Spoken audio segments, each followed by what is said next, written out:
Mayad nga adlaw Antique sa kadya ang staff ng gobyerno probinsyal kang Antique sa pagpanguna ni Governor Dora Dudut Cadyao kag ang opisina ni Congresswoman Loren Ligarda reguliwan sa norte nga bayan kang probinsya, partikularmente sa Banwa kang Barbasa kag sa opisina kang BJMP kag sa Muslim community sa Banwa kang Kulasi.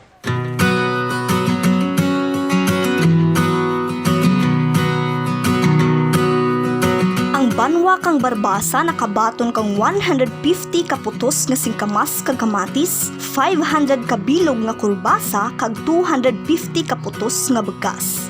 In behalf ng LGU Barbasa, ako ang SWO ng Janga Banwa, na nag-extend din na bahag ng pagpasalamat sa ating Deputy Speaker, Congressman Loren Ligarda, kag kay Honorable Dudut Cadyao, sa andabulig sa Banwa kang Barbasa. Kung sa diin, bahag gidya buli sa amon pamumuloyo, labi na din sa amon mga tricycle drivers nga wala naka-avail ang social amenities program sa Banwa kang Barbasa. Sa liwat, uwi na salamat sa gabay pa nga tanan kita maamigan sa virus nga ating nakubak sa kadyang panahon.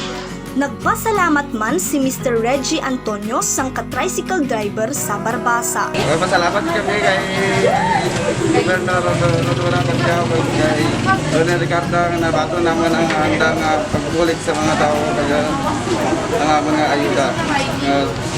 Buglas kay mga kalaswangan. Pero kita salamat. Sa kadya, rudya kita sa Banwa kang Kulasi kung sa diin iga-turn over ang provincial government sa munisipyo ang andang mga laswa kag bugas nga igatugro nanda sa andang mga pumuluyo.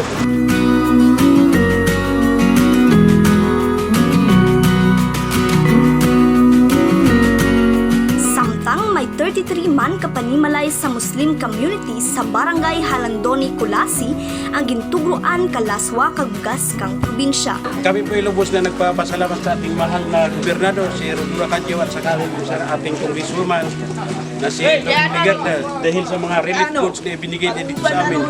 At higit sa lahat, kami rin po ay nagpapasalamat sa lahat ng ating PSWDO dahil sa effort na pagdala nila dito ng kanilang mga relief goods, at saka kay Ma'am Mian na siya rin ang may pakanan nito para makarating dito yung bigay ng ating mahal na provincial governor, Congresswoman at si Loren Ligarda.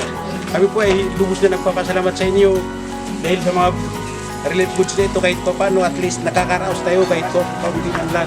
Ang diyang programa sang kapamaagi kang gobyerno probinsyal kang Antique para matuguan ka masustansya nga pagkaon ang tagsa-tagsa ka mga Antikenyos sa tiyempo kang COVID-19 pandemic.